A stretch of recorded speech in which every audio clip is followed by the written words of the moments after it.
Live look right now in Sedona, Arizona. Good morning to you. We appreciate you watching this morning. A beautiful morning starting out there. Lovely shot. We wanted to bring this to you. The door to America is wide open, literally. We'll explain.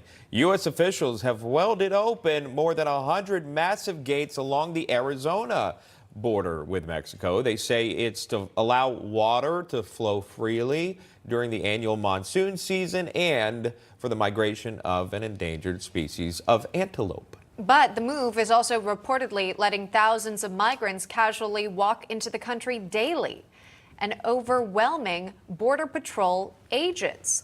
Again, practically helpless to try to stop these illegal migrants. How about that? Well, Todd Bensman is a fellow with the Center for Immigration Studies that joins us now. Todd, as we've seen in video, migrants strolling through the open gates and into the U.S. in a matter of seconds. Obviously, with this new opening, welding of the opening of the gate here, no one's stopping them, no one's questioning them.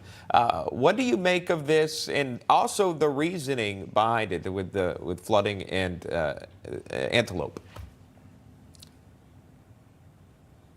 Well, I think it's important to recognize that this is an annual thing. The Border Patrol has been doing this for years because there are monsoon floods that happen, and they took some of these gates off a few years ago, so they open them up and weld them so they can't be torn off in these floods. However, it just so happens that this year they welded them shut in the middle of a massive human surge of migrants through this area. Just to give you an idea, in 2020, this is the Tucson sector, about 5,600 were apprehended there. In May and June, it was like, 20,000. In July, it was almost 40,000. That's the moment that they selected to open those gates and weld them shut, and that's what the problem is. This should have been the 1 year that they left them closed until it started to rain at least. Because in the meantime, they are just facilitating this incredible human surge. And I think that's irresponsible. It's overwhelming the Border Patrol. They're having to process all these people into the country. By the way, they are letting almost all of those people into the country. They're not removing anybody. And I think that's what the problem is. Plus, it's a terrible optic. You would think that the Biden administration would recognize that this is not good for their politics. Well, we've heard from the DHS secretary that the border is closed, and yet you're seeing images of the border gates literally opened. Todd, you were talking briefly about the Border Patrol agents.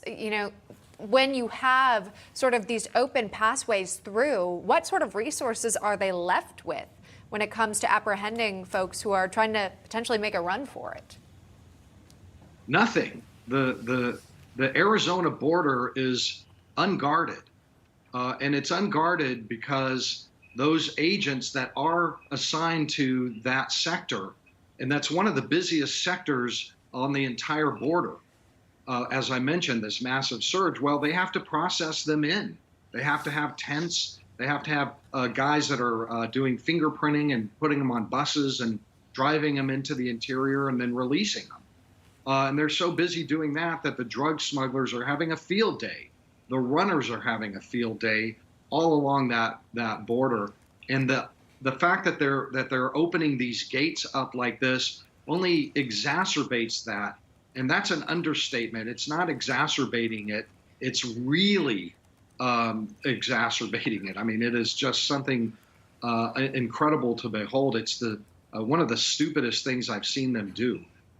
Todd Bensman joining us with his thoughts on that. Todd, thank you so much. Enjoy your Labor Day weekend. Thank you.